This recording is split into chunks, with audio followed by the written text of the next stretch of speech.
اب تھوڑا سا خاکہ میں آپ کے سامنے رکھنا چاہتا ہوں. حضور نے یہ کام کیسے کیا جو کسی اور نبی سے نہیں ہو سکا؟ صرف ایک نبی سے، ایک رسول سے ہوا.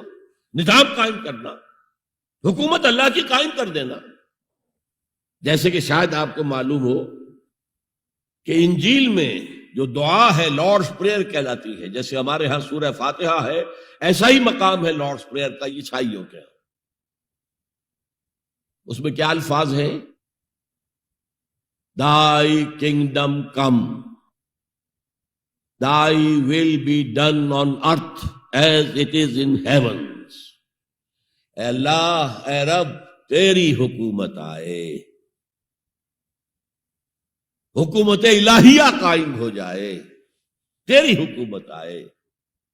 اسی کو حضرت مسیح کہتے رہے، کنگڈم آف ہیون آن ارتھ، آسمانی بادشاہت زمین پر قائم ہو جائے.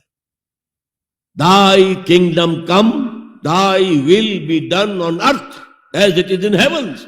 تیری مرضی جیسے آسمانوں میں پوری ہو رہی ہے، سارے سیارے، سارے ستارے، ساری گیلیکسیز، پوری کائنات جس طرح تیرے حکم کے پابند ہے، اے رب ایسے ہی تیری مرضی زمین پر بھی پوری. یہ کام جو ہے بڑا جان جوکھوں کا کام ہے.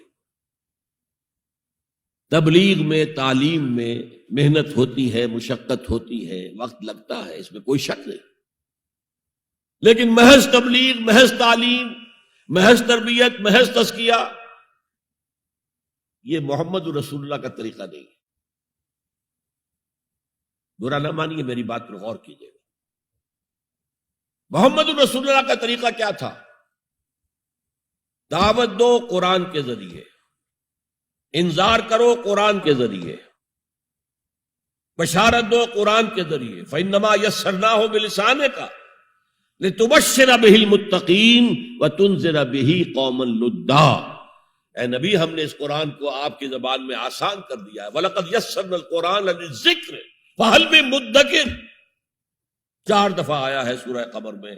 ہم نے قرآن کو نصیحت اخذ کرنے کے لیے بہت آسان کر دیا ہے. تو ہے کوئی جو نصیحت کا طالب ہو؟ دعوت ہو، تذکیر ہو، فذکر بالقرآن من یخاف وعید. پہلا کام حضور کا یہ تھا، قرآن کے ذریعے سے لوگوں کو اللہ کی طرف بلانا. یہ دعوت، تبلیغ کسے کہتے ہیں؟ To reach out to someone, to convey to ہم سم میسج، یہ تبلیغ ہے.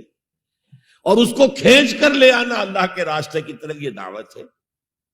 ومن احسن قولا ممن دعا الی اللہ وعمل صالحا وقال اننی من المسلمین. اس شخص سے اچھی بات کس کی ہوگی جو اللہ کی طرف بلائے اور اچھے عمل کرتا ہو. یہ نہ ہو کہ وہ دوسروں کو تو نصیحت اور خود میاں فضیحت، یہ نہیں. اور کہے کہ میں بھی عام مسلمان ہوں، میں تم پر کوئی فوقیت کا دعویٰ نہیں کر رہا، میں کوئی آسمان سے نہیں اترا ہوں، میں بھی عام مسلمانوں میں سے ہوں. اننی من المسلمین. تو قرآن کے ذریعے تذکیر، قرآن کے ذریعے نصیحت.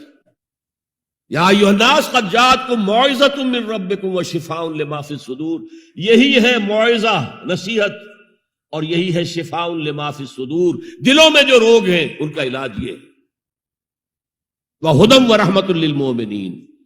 تو حضور کا طریقہ پہلا کیا تھا؟ قرآن کو عام کرو. جہاں آپ گئے قرآن سنایا. آپ کے کوئی خطبات ہمیں نہیں ملتے. جمعے کے خطبوں میں کیا کرتے تھے؟ کان للنبی صلی اللہ علیہ وسلم خطبتان یجلس بینہما یقرأ فیہما آیات من القرآن ویذکر الناس. یہ صحیح مسلم کی روایت ہے. حضور کے 2 خطبے ہوتے تھے، آپ درمیان میں تھوڑی دیر کے لیے بیٹھتے بھی تھے جیسے ہم بیٹھتے ہیں. اور یہ کس لیے تھا؟ شاید آپ نے کبھی غور نہ کیا ہو. یہ اس لیے نہیں تھا کہ حضور کو کوئی تکان ہو جاتی تھی.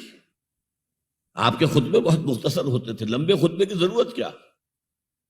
جو سامنے بیٹھے ہیں عربی ان کی زبان ہے، قرآن عربی میں نازل ہوا ہے، حضور کے قلب سے زبان مبارک سے ادا ہو رہا ہے، دلوں کے اندر جا کے اتر رہا ہے.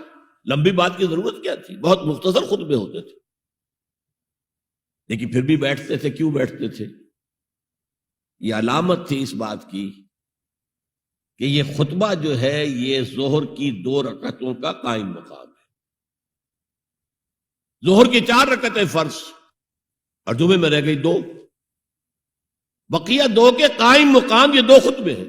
لیکن خطبوں میں کرتے کیا تھے؟ یقرأ آیات من القرآن، قرآن کی آیات پڑھ کے لوگوں کو سناتے تھے، وَيُذَكِّرُ النَّاسَ، اور اسی کے حوالے سے نصیحت کرتے تھے، بس۔ اللہ کا خیر سے